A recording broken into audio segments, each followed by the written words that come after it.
हे अर्जुन, तुमने मुझसे एक जिज्ञासा पूछी है, क्या अघोरी को अपने गृह में बुलाना उचित है?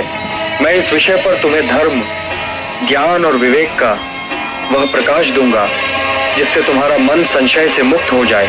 हे पार्थ, इस संसार में प्रत्येक साधक की एक यात्रा होती है। कोई गृहस्थ है, कोई सन्यासी, कोई योगी और कोई अघोरी। प्रत्येक का पथ अलग है, परंतु सबका लक्ष्य एक ही है, परमात्मा की प्राप्ति।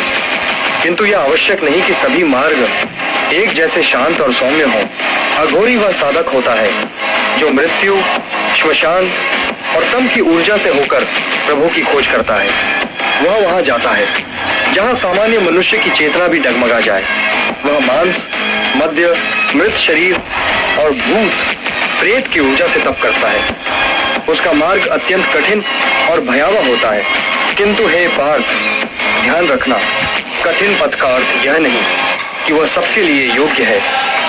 जैसे अग्नि से तपाया गया लोहा तलवार बनता है, परंतु उसी अग्नि में यदि जल को रखा जाए तो वह वाष्प बन उड़ जाता है।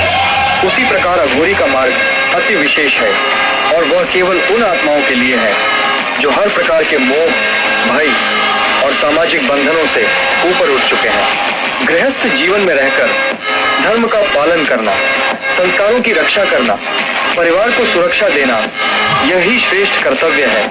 अघोरी साधक अपने भीतर एक अग्नि लेकर चलता है जो कभी कभी घर के वातावरण को प्रभावित कर सकती है। अर्जुन, क्या तुम जानते हो कि अघोरी जब साधना करता है तो वह किन शक्तियों को जागृत करता है?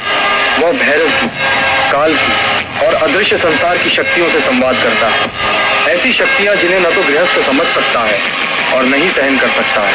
अघोरी के पास शक्ति होती है, किंतु वह शक्ति तटस्थ है, न शुभ न अशुभ। जैसे अग्नि वह अन्न भी पका सकती है और घर भी जला सकती है। यदि उस अग्नि का उपयोग उचित स्थान पर न हो तो वह संकट बन जाती है। धर्म यह कहता है कि गृह में शांति, सात्विकता और देवत्व का वास हो। गृह को मंदिर समान माना गया है जहां मां अन्नपूर्णा, लक्ष्मी और कुल देवता का निवास होता है।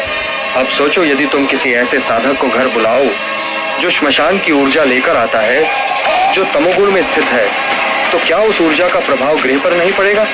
क्या वह बच्चों, स्त्रियों और वृद्धों की चेतना पर असर नहीं डालेगा? अर्जुन, जब तक तुम घर में हो, तुम्हारी प्रथम जिम्मेदारी तुम्हारे घर वालों की रक्षा है। अघोरी का धर्म अलग है, तुम्हारा धर्म अलग है।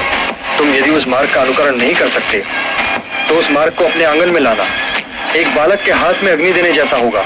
मैं ये नहीं कहता कि अघोरी पथ अधर्मी है, नहीं, वह भी मेरे ही एक रूप की साधना करता है, परंतु उसका पथ वैराग्य का है, भीषणता का है, विलीनता का है, और तुम्हारा पथ सात्विकता का है, प्रेम का है, करुणा का है। जब दो विरोधी ऊर्जा मिलती है तो टकराव होता है। हे अर्जुन, एक बात और समझो, अघोरी की साधना एकांत की होती है। वह साधक चाहता नहीं कि कोई उसे सम्मान दे या उसकी पूजा करे। वह अपने मार्ग में तल्लीन होता है, परंतु यदि तुम उसे आमंत्रित करोगे तो तुम अघोरी को बाधित करोगे और यह भी अधर्म होगा। जो साधक मृत्यु के समीप जाकर जीवन का रहस्य जानता है, वह जीवन से जुड़ी मोह, माया की बातें नहीं करता। इसलिए मैं कहता हूँ, अघोरी को सम्मान दो, उसकी साधना को स्वीकार करो, पर उसे अपने गृह में बुलाकर अपने कर्म क्षेत्र में न मिलाओ।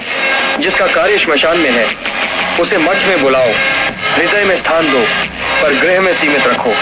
धर्म वही है जो काल, स्थान और पात्र के अनुसार आचरण सिखाए, और यदि तुम इस विवेक का पालन करोगे तो न केवल अपने गृह की रक्षा करोगे बल्कि उस साधक की साधना को भी निर्बाध रखोगे। अतः हे पार्थ, जिस प्रकार नदी अपने तट को नहीं छोड़ती, उसी प्रकार तुम भी अपने धर्म और सीमाओं को समझो। सम्मान और भय के बीच का संतुलन ही वास्तविक समझ है। यही मेरा उपदेश है।